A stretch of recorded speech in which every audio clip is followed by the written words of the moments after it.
You think that talent's going to get you so far, but you know it doesn't. It can't get you where you want to go. You have to do the work.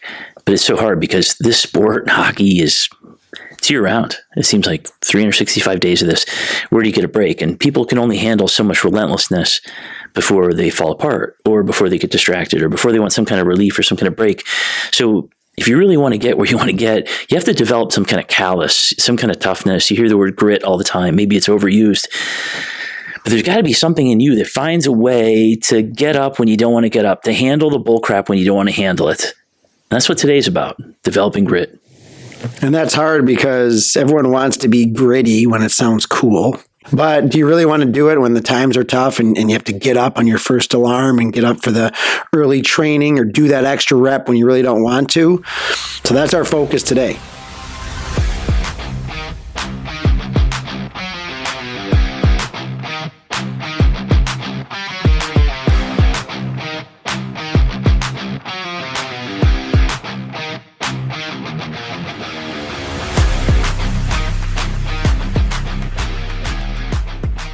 Welcome to the Dialed and Driven Mentality Podcast. I'm host Jeff Lerg alongside Chris Palmer and Natalie Ferenc. And in today's episode, we're going to talk about how athletes can actually develop grit this offseason, not just by saying be tougher, but by building the daily habits, handling discomfort, and creating the mindset that actually carries into the upcoming season. Because during the season, it's showtime. The lights are on. You're living in the moment of the schedule, the practices, the games. You don't often get that time to truly develop this resiliency and grit for when those moments get difficult during the season. The truth is, there's around 80 days left until August 15th. You're going to be back on the horse. You have to figure this out. And it seems like it's a long time, but it's not. And even me saying that, I feel the tension in my chest because I talk to you guys all the time about the stresses. And you guys just handled a season, and you just handled trying to get your couple week break if you can to breathe. A couple week break. It seems ridiculous. Some of you guys are 13, 14, 15 years old trying to make this work. And it just feels like you're at work. So there's this grit thing we talk about, but there's an actual specific thing that happens in your brain. And I'm not a neuroscientist, but what's amazing is that there's a thing called the anterior mid-cingulate cortex. And that part of your brain actually grows when you do something hard. I'm not kidding you. They've scanned brains and they find out if they give you things that are actually difficult to do, whatever that is, your part of your brain gets activated and actually grows. And think of it this way. When you do curls, your biceps get stronger. They grow. Same thing with your brain. Your brain has something called neuroplasticity. It can change all the time. You can be a 300-pound person who's fallen apart and you're depressed and you're eating yourself through McDonald's every single day, and you can decide to get the heck back up and take one step and two steps and three steps and then a step back and feel bad and go, go, go. And you eventually create this pattern where your brain can actually handle stuff that sucked before, stuff that was awful before. And that's the development of your brain, that toughness part of your brain, that grit part of your brain. And it's a real thing. You do not have to turn your whole life around in one moment. You just have to take one step. Yeah, and that kind of ties right in with, we want to provide a few different ways that you can develop the grit during this time of year. And one of the best things you can do is to complete the tasks that you sign up to do. And I'll explain what I mean by that with a little story. Recent story around the house here. As the weather gets nicer every year, we always lay 25 yards of mulch. We have a big yard area to fulfill. So every year I do it, usually alongside of my wife. She'll help me, and occasionally we'll get a little bit of help. My back's been bothering me recently, so I hired a couple teenage athletes. And we set up the time. I told them how big the pile was going to be. It's a very big pile. We kind of talked about, this is what it needs to be done by this date. When can you come over? Yep. Okay. We'll be over Wednesday. We'll get it done by Friday. Okay. So do the task that you sign up to do. They did not. No, let me tell you what happened. Yeah, let me tell you what happened. So the first evening comes, and they come like right after it arrives. Perfect. They get the ball rolling. And I kind of see like they're not moving too fast. They're not really moving at the Lerg speed. Even my neighbors were like, "Hey, are you paying these guys hourly?" And so they're kind of, they're moving along. And so, we had a hard workout, long day. Now, the next day, they had the whole rain. The mulch was already there. They could arrive at 6 a.m. if they wanted. They don't. They arrive at like 10:30 a.m. And unbeknownst to me, they had a workout scheduled at 12 p.m. So my wife is like, hey, they're already gone. So 11:30 they leave. They work for an hour. Then they come back for a couple hours and they have golf scheduled. Oh, gosh. So it's like, okay, yeah, we're going to come back after golf. They go play 9 holes and they come back. And it's like, what is going on? So they do end up staying that evening until it gets super dark, but there's still a mound of mulch left. And then I say, you guys come back to me. No, we can't make it tomorrow. And I said, what? So what do you think? My wife has to do it the next morning. I'm back at work doing my thing, working lessons, doing my thing. She lays another 30 piles or 30 wheelbarrows full. So no grit developed in those kids. Negative. Did not do the task at hand. So yeah, did stuff get done? Yeah, some of it. But by all means, maybe their backs got sore, but no grit was really developed. Yeah, absolutely. When you think of that, though, it's actually normal, right? Because who wants to put down mulch? I mean, there might be a person, there's got to be a person, 8 billion people, but who wants to do that? It's just kind of a drudgery. I got to do this thing. It's a hard thing. And it's not something they're doing for their house. They're doing it for you, and they're probably doing it for money and maybe because they know you. Mm-hmm. That's exactly why. Money and because they know me. Yeah. So it goes back to this other thing that one of the ways to develop grit is to have a really driving reason, to have some reason to move forward. There's a thing in research around video games. One of the reasons why pretty much any kind of video game is addictive. And that's because over and over, games are created with one main principle. You will get a feedback, either reward or punishment for everything you do. You'll either lose a life and, oh my gosh, I don't want that to happen again, and you work harder. Or you gain some coins or gain whatever thing, and it's a reward. Believe it or not, years ago, as an investment advisor for Dean Witter, and I trained in the World Trade Center for 3 weeks before the World Trade Center went down, 1998. And these guys talked all the time about, if you want to sell more things, tap into the fact that every human being has either fear or greed as a motivation. It was actually really kind of depressing. I thought it was more idealistic than that there, but it was a pure sales organization. You tap into people's fear, you tap into their greed. Video games are the same way. You tap into giving them a reward or you tap into giving them a punishment. And that's why video games lock us in. Well, if you want to find a way to create more grit and to get up when you don't want to get up, you have to have a driving reason. It can't just be, I'm going to get up to get up. I'm going to get up to have more grit.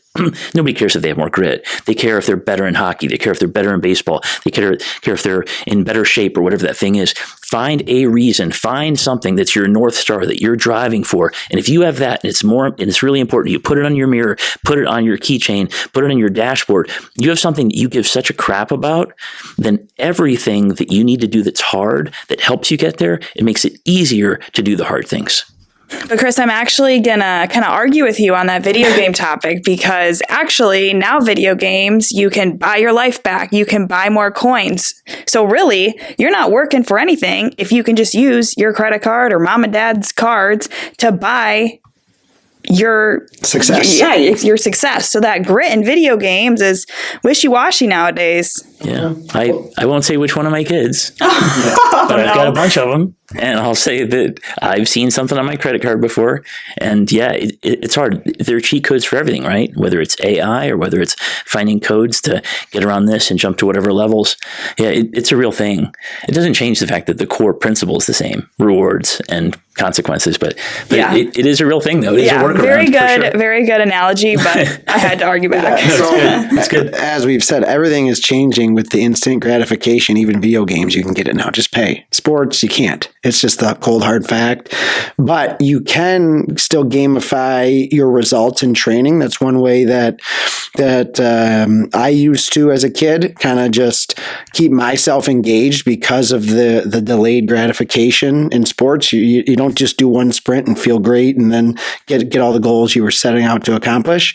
So what I used to do within my personal training was just kind of add a game element to it. Oh, I got to do, one extra sprint in the next 10 seconds and I'll win that first game of the year. Whatever it is. I was playing internal games with myself, try to keep myself engaged. And that's one way that any youth athlete can do right now, or one thing that any youth athlete can do. We have all the technology you need in gyms nowadays, with the force being measured and speed. Start to play some internal games with yourself as you're tracking your weekly or daily progress. Yeah, Jeff, I absolutely love that. I also did the same thing as an athlete. It was, how fast can I get to that tree if I'm running, or how many extra reps can I do? And it's also a little like game of betting on yourself. You're like, okay, Natalie, if I make an extra 3 reps on bench press that I don't think I can do, but like, why not bet on myself? And then if I get it, then maybe I'll go make myself like a chocolate shake or something. yeah, you're getting that. You're a little reward. Exactly. Yeah. You're kind of rewarding yourself in different ways. I think that's probably why, like, I still shoot hoops in the driveway with my daughter, and I can't go in until I make the last bucket, because I think that skill was ingrained in me when I was a kid training. I always needed that one final good rep or good push that helped me kind of, have some fun internally.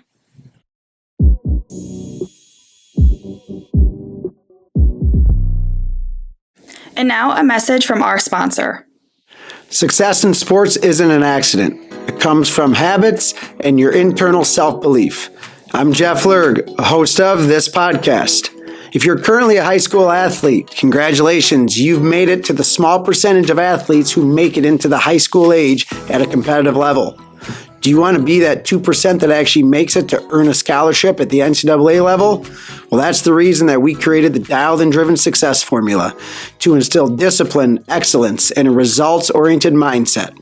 To learn more, visit dialedandrivenmentality.com.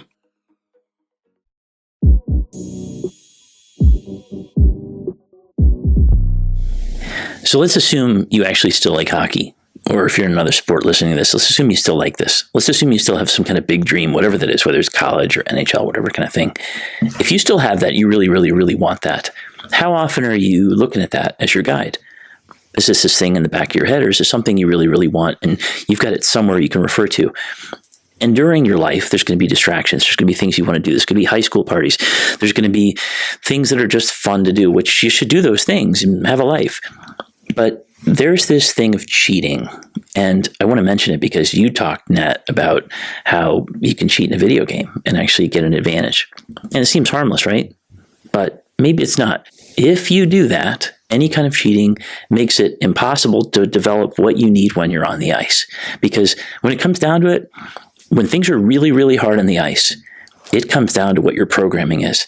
We can talk all we want about all these lofty things, but if your programming is, when things are hard, I take my foot off the gas, I guarantee there'll be a time on the ice when you want to do something and you take your foot off the gas. And I hate to admit this, but I was a runner. You guys know that I wasn't a hockey guy. But in high school, my senior year, I was the number 1 guy. And I did really, really well at this race at Florida State University. I was the best guy by like 25 seconds in a 3-mile race. Like, I was all by myself. And in doing all that, I didn't really have anybody I was running with.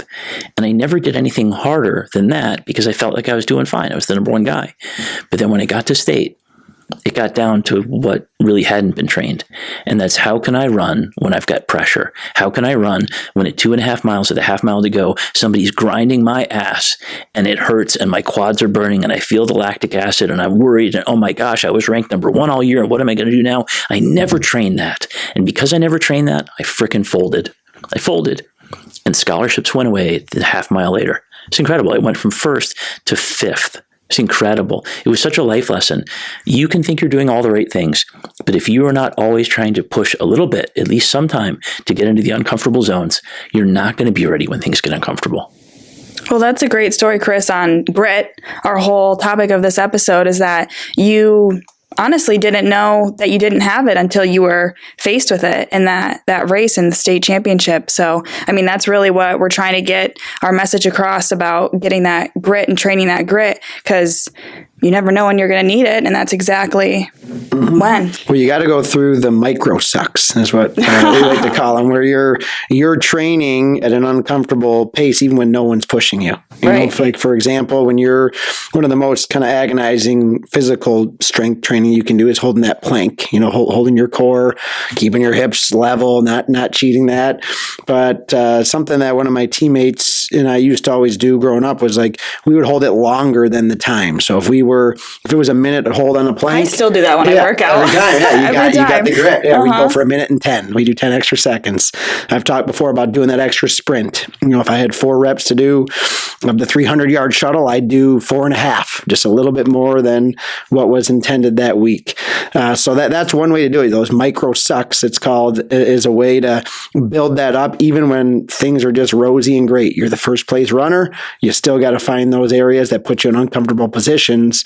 So when the times are tough, you're prepared to handle that difficult situation. I'm going to put this in the most simple level I can think of, and that's just relating it back to goaltending, as that's the position that I played. And you're taught at such a young age to follow the puck after the play. Building your grit and building that extra rep for yourself in practice of following the puck after the play is going to help you in games if you continue to do that in practice, and it'll pay off. Yeah, because how many times you can make your save and just kind of, stay down and just kind of mosey around with your mind. Right. It keeps you pushing. Yeah. And that brings me into the dialed-in athlete that I want to bring up this week. As the reason behind the dialed-in athlete is to always try to bring some maybe people you haven't heard of, different sports, different life situations that have occurred that kind of tie into our theme. So I'll bring in a striker, also known in America as a soccer player. We don't go with the football terms, but a soccer player with Manchester City. This is a Norwegian soccer player. He plays in England. His name's Erling Haaland. Okay, you ever heard of him? No. Me either, until I was doing some research. But the reason I like his story is that he comes from Norway, obviously beautiful landscape, known for their kind of natural beauty and, just majestic mountains and just the way of their life. So in the off season, he would hike barefoot in a mountain and be chopping wood. It was kind of a family. Barefoot. Yeah, barefoot. Wow. And he thought, yeah, maybe that'll help my ankle mobility and resiliency to kind of handle the quick, turns and transitions. Yeah, I'm following now. Yeah. But also he accredits that to building him to be kind of a tough-minded player that handled a lot of difficult situations. So he actually attributed this kind of barefoot hiking, chopping wood in the mountains way of life to his success as being one of the top goal scorers in the Premier League. Wow, I actually really like that because soccer players kind of have that stereotype of being soft, and that was not a soft story at all. I think he probably knows that too. Like, everyone's soft around me. No one's barefoot. No one's hiking barefoot in the mountains. I'll do it, and I'll be way stronger than these guys. Yeah, not to knock on any soccer players, but you just cool did. Athlete, yeah. But you're generally known to be soft to hockey players. So. That's going to get hate mail now on social media for that one. Sorry, guys. Mm-hmm. So, the next dialed-in athlete is a guy who's built grit in a different way. We all know Victor Hedman. He's been around for years, and he's such a quiet hero guy. I used to live down in Florida, and we'd hang out outside the rink after a game to try to meet him and my little daughter, 3 years old or whatever. He plays on the Lightning? Yeah. Okay. Yeah, and we there's this little gate area outside every stadium you can stand, and they typically send 3 guys out. Whenever Hedman came out, my daughter was so happy. But he's such a nice guy. I mean, he's such a genuinely warm guy, and he'd come out, he'd say hi to people, sign autographs. But this guy, you would never guess has anything going on to the negative. He's a great family guy, super successful, year after year, just an amazing fixture in NHL history. And this guy just recently admitted that he took some time to take care of some stuff on the mental side. He wasn't specific about it, but you know how great it is that somebody can put aside the typical, I'm a superhero, I wear a cape, I'm an NHL guy. There's so much of this posturing we see. But then the posturing goes out the window on the ice when you see somebody lose their mind. But here's a guy who you never saw him lose his mind. And he actually did some work. And he came out publicly just recently saying, hey, this is where we are. I had some stuff going on. I had to take care of it. And I just wanted to be honest about it. And I think that's a special kind of grit, being able to go into the painful area of talking about the things that we're embarrassed about, the things we're ashamed of, the damn word mental, right? I understand it's a thing, but it's such an advantage to dig into the stuff that holds you back. And we all have thoughts, so we all have mental thoughts that hold us back. Hedman took care of it. What a hero. Great guy. Yeah, he is kind of known to be a hero down there. I mean, he's a monster. He's always been kind of the stable, potential Hall of Fame caliber defenseman, right? And he did. He had to take time off in the playoffs, and that's why we feel so passionate about developing grit in multiple ways. We named a few. Sometimes it's that recognition, like, hey, I got to do something to change my ways right now, and that's a true example of the grit and perseverance to be successful. Yeah, awesome athletes that you guys brought up for this episode. But I'm going to ask you guys now our questions of the week. Our first question reads, how do athletes create an identity outside of sports? Gosh, you got to find the hobby that you love is an easy answer. Well, people are going to say their sport. Correct. That's not a hobby. A hobby away from your current sport, because you really need that mental reset. We've always been big proponents of playing multiple sports. Sometimes it's that round of golf with your buddies or your family, or from other examples can be down the musical path. Is it playing guitar, hanging out with your dog or your animals? Like, you got to find that other hobby that really allows you to take your foot off the gas pedal hockey-wise. And then when you actually do start to come back to your full capacity of training, you'll be much better off. So hobbies, I mean, it can range really from anything. Everyone's 8 billion humans on the earth. You guys can all find your passion. But I'd recommend, something along the lines that's really completely different than hockey, and just allows your body and mind to be taken elsewhere. Yeah. I'll recommend, since we're all on our phones all the time, go on your phone, go onto your AI, ask it for a list of 200 things that kids like. A list of 200 things people like, a list of 200 jobs that don't suck. Find things on there. Talk to your friends. Go out and do things. Take risk, because there are going to be a lot of things you like. In my family, I've got a kid who loves fishing. I don't know where he got it from. I fish, but I don't particularly love it. I have another one who's interested in hunting. I definitely don't like hunting. Sorry. I'm going to get hate mail. but each kid has something different they like. I've got a kid who loves theater. I've got another kid who loves music. Every single person has something that they're drawn to. And if you can start looking, ask AI to take care of it for you. They'll come up with a list, and there'll be something on that list. You ask a couple times a week, you'll find something in that 200 things that looks interesting, and go try it, and you'll love it or hate it. Yeah, absolutely. I love those answers, and it's a very good way to kind of find a way to stay in the present. And yeah. So our second question is, best advice for a nervous athlete? Well, a couple of the actionable steps we talk about are taking those deep breaths before competition. So this is like right up before the competition. If you're still kind of anxious and nervous, it's the deep breaths before, slowing your heart rate down, getting your mind to kind of just focus on the next task at hand. But long term, it's building that belief system. It's doing the things that we talked about today, doing the things that you don't want to do all the time, but it helps you build that long-lasting internal belief. So we kind of covered some of those aspects.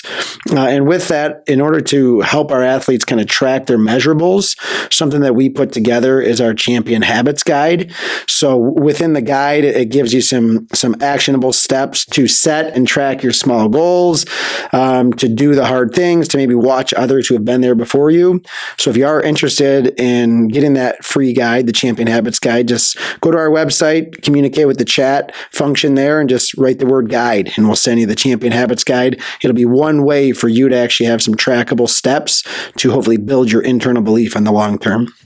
So I go back to what causes the nervousness. So unless you have something going on physiologically where you haven't eaten in like 20 hours, or you're dehydrated or tired or sick, unless it's one of those physiological things, it's always a mental thing. Somehow your brain is worried about something. And we talk a lot about the amygdala, but it's the truth. I just last week did a bunch of research. I mean, really, like I tried to dig in as many different AI angles as I could to pull up exact scientific research, the most recent stuff there is, to talk about, has anybody really found a way to really just neutralize the doubt, fear, worry that every human being has in their amygdala, even Jeff Lerg, although he works through it pretty quick. But seriously, this is the main thing. It's a battle all the time. And when you're trying to do well, you worry about not doing well. That's why you worry. That's why you have anxiety. If you have anxiety about meeting somebody and asking somebody out, it's because you want it to work out and you don't want it not to work out. So it's always about that thought process. So Jeff mentioned this great thing, and it's this idea that if you're doing these extra things, you're building your confidence. If you're doing intentional training, you're building your confidence. Each one of those things off the ice builds your belief in yourself. If you're talking to somebody, whether it's a mental performance coach or your friend or your girlfriend or a parent, you pray, you journal, whatever it is. If you're finding a way to get out the things that you're worried about, they have less energy. If you acknowledge them, they have less energy. When it comes down to it, when you're out on the ice, or you're in the field or whatever sport you're in, that amygdala is going to fire off if it thinks you are in danger. And it worries that you are in terrible caveman danger all the time. Its entire job is to be kind of a smoke alarm. It's like a smoke alarm in your house that will go off for a major fire, but it'll also go off for burnt toast. Most of the time in your life, the worry is about burnt toast. It's not about a fire. You're not going to die. One way to do this, Jeff just mentioned it, and believe it or not, it's actually tied to sports psychology. There is a thing you can do where if you do 2 quick through your nostril inhales, just, and then a long exhale to a all the way out, you do that, takes a couple seconds, it immediately takes all of your focus to a different part of your brain and away from the amygdala. It's a quick Band-Aid. So in the moment, you can do that. But as far as managing this, it's the entire game. And if you don't think it's a real thing, look at McDavid. Poor guy, again, Stanley Cup, trying to make it work, didn't work. Did he look like he had some doubt, fear, worry? Did he look like he had some frustration? Absolutely. And when you have that, you're going to grip the stick too tight, even if you're the best in the world. Yeah, great actionable advice tips that you guys just gave. And listeners, if you'd like to leave us a question, please visit our website, Dialed and Driven Mentality.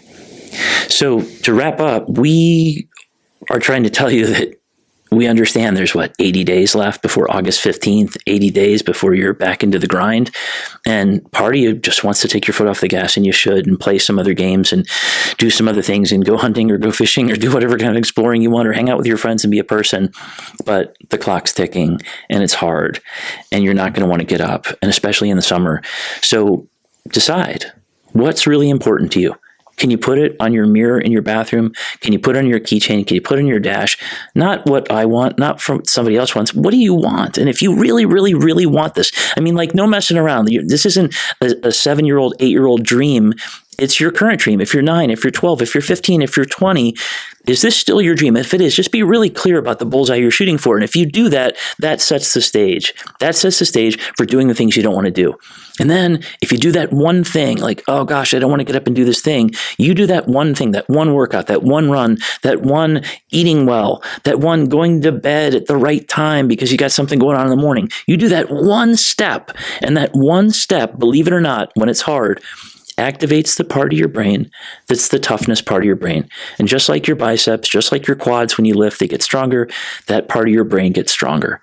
So seriously, this is the layout. This is what it is. And we're not making you, we're inviting you. This is a chance to change your life. If you want to get better, do the hard things that are intentional, leading you toward the goals that you truly want. One last thing. You had mentioned before about this extra thing, Natalie, and it made me think about in the 90s, and I can't remember the guys. There were these Russian guys who played for Detroit, and they were known for, after a game, going and riding the bike hard for a half hour. You know why they did that? Because they knew that there would be an overtime in another game. And if they got used to doing that, overtime's nothing. It's absolutely fine. They built the grit. They built the toughness. They built that anterior mid-cingulate cortex to be stronger. When the bad stuff comes, they can take anything. Yeah, and just to recap, hockey-wise, it's not just skating all summer every day with kind of a 50% of your intention there. It's away from the sport itself. It's doing those hard things that Chris laid out nicely. So that's the way that you can still build your grit while not just doing what you would think of makes your game improve by skating. So amazing job recapping that, Chris. And to all of our listeners, remember to stay dialed and driven on your goals, as that's the only way to accomplish success. And that concludes today's episode. Thank you so much for listening. If you like what you heard, please give us a like, leave us a review, and subscribe to our YouTube channel. But most importantly, we would love for you to sign up to our free newsletter. Visit our website, Dialed and Driven Mentality. See you next week.